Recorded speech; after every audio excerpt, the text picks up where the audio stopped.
మీ diesel engine కి అస్సలైన dum echo blue. పెద్ద cinema release అయిన తర్వాత రికార్డుల మోత మోగిస్తుంది. ఈ 2 రోజుల్లో సినిమా కలెక్షన్స్ కానీ టాక్ కానీ ఏ విధంగా ఉంది? ఈ అంశం పైన రియాక్ట్ అవ్వడానికి మనతో ప్రముఖ నిర్మాత నట్టికుమార్ గారు ఉన్నారు. నట్టికుమార్ గారు నమస్తే. నమస్తే. ఇప్పుడు ఈ థియేటర్స్ ఎగ్జిబిటర్స్ ఇష్యూస్ అన్నీ సమసిపోయినట్టేనా? కరెక్ట్గా పెద్ద సినిమా ఉన్న ముందరే ఇలాంటి ఇష్యూస్ వస్తూ ఉన్నాయి. సో ఇప్పుడు ఈ ఇష్యూ తర్వాత, ఈ థియేటర్లో వచ్చిన సక్సెస్ తర్వాత సినిమా ఇండస్ట్రీలో అలాంటి సమస్యలు పరిష్కారం అయిపోయినట్టేనా? ఏది లేదండి. ఎందుకంటే ఇప్పుడు చిరంజీవి గారు కూడా ఇప్పుడు 2-3 రోజులు అయిపోతే చిరంజీవి గారిని కలిసి అలాగే మొత్తం టోటల్గా ఈ పర్సంటేజేషన్ కూడా ఫుల్ స్టాప్ పెట్టాలి. పర్సంటేజేషన్ ఫుల్ స్టాప్ పెట్టి మొత్తం ఎగ్జిబిటర్ బాగుండాలండి. ఒరిజినల్ ఎగ్జిబిటర్ అండి, నిజమైన ఓనర్ బాగుండాలి. లీజ్ ఓనర్లు కాదు, మళ్ళా చెప్తున్నానండి క్లారిటీ, లీజ్ ఓనర్లు ఆ నలుగురు కాదు. నిజమైన ఎగ్జిబిటర్ బాగుండాలి, డిస్ట్రిబ్యూటర్ బాగుండాలి, ప్రొడ్యూసర్ బాగుండాలి. మీ ముగ్గురు పంచుకోవాలి తప్ప ప్రొడ్యూసర్ హీరో పంచుకోవాలి, అంతే తప్ప మధ్యలో వచ్చిన కొంతమంది దళారులు పంచుకుంటానంటే ఒప్పుకునేది ఉండదు. 5 థియేటర్లు, మళ్ళా చెప్తున్నాను క్లారిటీ, 5 థియేటర్లు 6 థియేటర్లు బతకడం కోసం తీసుకున్న లీజ్ అనరండి. వాటిని 50 థియేటర్లు 100 థియేటర్లు తీసుకున్న వాళ్ళనే లీజు అంటారు. ఒక ఇలాంటి సినిమాలు వస్తే కోట్లు దండుకునే వాళ్ళనే లీజు అంటారు. ఇలాంటి సినిమాలు వచ్చేటప్పుడు మన ఇబ్బంది పెట్టేది ఇప్పుడు మొత్తం టోటల్ పెద్ద కొంతమంది ఇబ్బంది పెట్టారు. అన్ని త్వరలోనే అన్ని క్లారిటీ ఇస్తాం. అలాగే మొత్తం టోటల్ గా ఛాంబరు, కౌన్సిల్ అందరూ కూడా చనువు తీసుకొని ఎగ్జిబిటర్ని కాపాడండి, డిస్ట్రిబ్యూటర్ని కాపాడండి, ప్రొడ్యూసర్ని కాపాడండి. హీరోకి కూడా ఆ కష్టానికి ఫలితం దక్కాలి.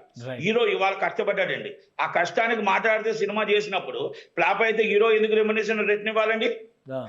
ఫ్లాప్ అయితే డైరెక్టర్ ఎందుకు రెమ్యునరేషన్ ఇవ్వాలి? కష్టపడట్లేదా? ఏం పని చేయట్లేదా? వాళ్ళు పనిచేస్తున్నారు కదా, రాత్రనక పొగలనక నిద్రాహారాలు లేకుండా పనిచేస్తున్నారే, రిస్క్ చేస్తున్నారే, వాళ్ళు ఎందుకు రిటర్న్ ఇవ్వాలి? అంటే దాన్ని అన్నిటినీ ఒక సెటప్ చేయాలి. అలాగే నిర్మాత కూడా నష్టపోకూడదు, అలాగే ఎగ్జిబిటర్ నష్టపోకూడదు, అలాగే డిస్ట్రిబ్యూటర్ నష్టపోకూడదు. దాన్ని అంతా సెటప్ చేసి కూర్చొని జూన్ 30 లోపల అన్నారు కదా, ఒక జూన్ 30 కాబట్టి ఇంకొక 2 నెలలు నెల తీసుకుందాం. కానీ అప్పటిదాకా జూన్ 30 లోపల రిలీజ్ అయ్యే సినిమాల దాకా ఉండి తక్కువ సినిమాలు ఏమి రిలీజ్ చేయకుండా మొత్తం టోటల్ గా ఈ చర్చిల్లో జరిగి కూర్చొని రోజువారు కూర్చొని సెటిల్ అయిన దాకా సినిమాలు అందరూ ఆపితే బాగుంటుంది అనేది ఇది నా వ్యక్తిగత అభిప్రాయం. చాలా మంది నిర్మాతలు కూడా అభిప్రాయపడుతున్నారు. ఎందుకంటే మాట్లాడితే వాళ్ళు ఏదో సినిమా వచ్చేటప్పుడు బ్లాక్ మెయిల్ చేయడం, కూర్చోవడం, లాస్ట్ మినిట్ కూర్చోవడం, అది వద్దు. నిజమైన ఎగ్జిబిటర్ బాధపడుతున్నాడు, అలాగే డిస్ట్రిబ్యూటర్ బాధపడుతున్నాడు, ప్రొడ్యూసర్ కూడా కష్టాల్లోనే ఉన్నాడు. కాబట్టి ఎలా చేద్దాం అనేది డిసైడ్ చేద్దాం అంటున్నారు. కనుక నిర్ణయం అందరూ నిర్ణయం 10వ తారీఖు తర్వాత మీటింగ్ పెట్టి ఏ నిర్ణయం తీసుకుంటారో ఆ నిర్ణయానికి చిరంజీవి గారు కూడా దగ్గరుండి మానిటరింగ్ చేసి, అలాగే బాలీబాబు గారిని కూడా పిలుస్తాం, అలాగే అందరు హీరోలను కూడా చిరంజీవి గారు రిక్వెస్ట్ చేస్తాం పెట్టమని. అందరు హీరోలతో కూడా మాట్లాడి ఎవరు ఎలా చేస్తే బాగుంటుంది, ఎవరు ఇబ్బంది పడకుండా సినిమా చేయాలి. ఇప్పుడు ఈ రోజు వస్తుందండి, ఈ రోజు ఈ నిర్మాతకు డబ్బు మిగలొచ్చు, ఇంకో సినిమా రాకపోవచ్చు, ఇంకో సినిమా నష్టం రావచ్చు. నష్టం లాభం కాదండి, లాభం వస్తే సరి సమానంగా రావాలి, నష్టం వస్తే కూడా సరి సమానంగా ఉండేటట్టు ఉండాలి. అంటే మనం ఎక్కడ దెబ్బ తినకుండా ఉండాలి. థియేటర్ వ్యవస్థ దెబ్బ తినకూడదు, డిస్ట్రిబ్యూటర్ వ్యవస్థ దెబ్బ తినకూడదు, ప్రొడ్యూసర్ వ్యవస్థ దెబ్బ తినకూడదు. హీరోలు కూడా సంవత్సరానికి 2 సినిమాలు తీయాలా, అంతే. అన్ని పాన్ ఇండియాలు తీసుకుంటే ఎలా? అన్ని పాన్ ఇండియాలే కాదు, మన ఇండియా సినిమా కూడా తీయాలా, మన తెలుగు నేటివిటీ సినిమా తీయాలా. అలాగే అందరూ కూడా ఒక తెలుగు నేటివిటీ తీసి డబ్బింగ్ చేయండి, ఒక పాన్ ఇండియా చేయండి. అందరూ చిన్న హీరో నుంచి పెద్ద హీరో దాకా పాన్ ఇండియా అంటే ఎలాగా?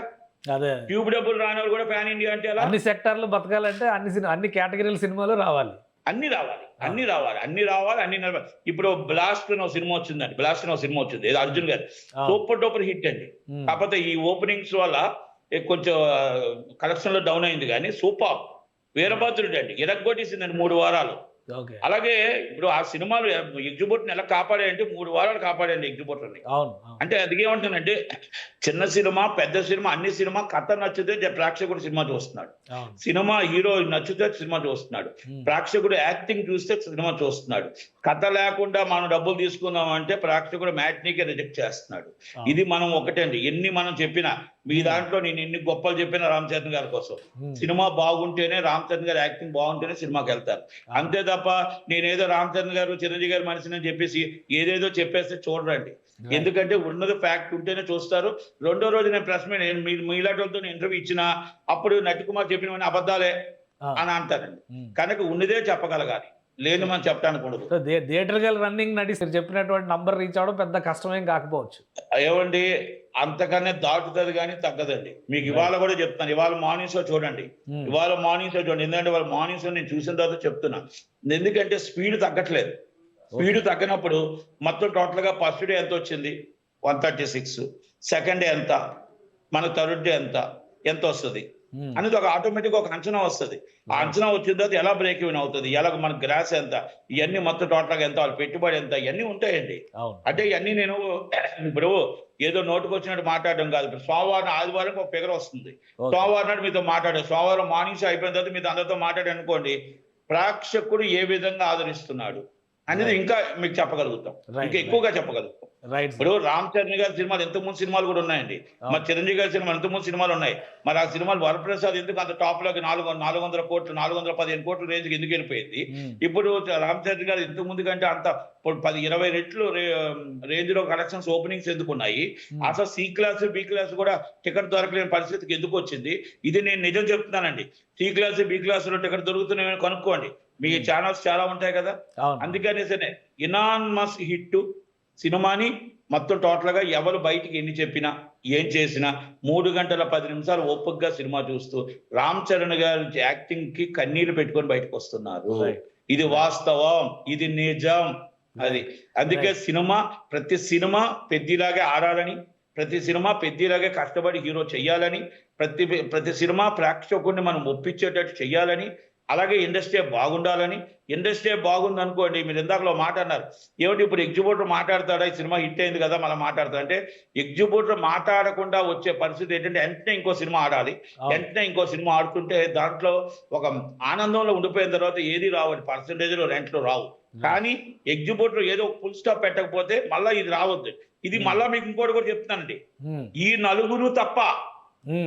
నలుగురు పెట్టిన అగాధం తప్ప 2 డిస్ట్రిబ్యూటర్లకి, దిల్ రాజు గారికి మైత్రి వాళ్ళకు ఉన్న అగాధం తప్ప ఇది నిజమైన ఎగ్జిబ్యూటర్లకు మాత్రం ఈ ప్రాబ్లమ్స్ లేవండి.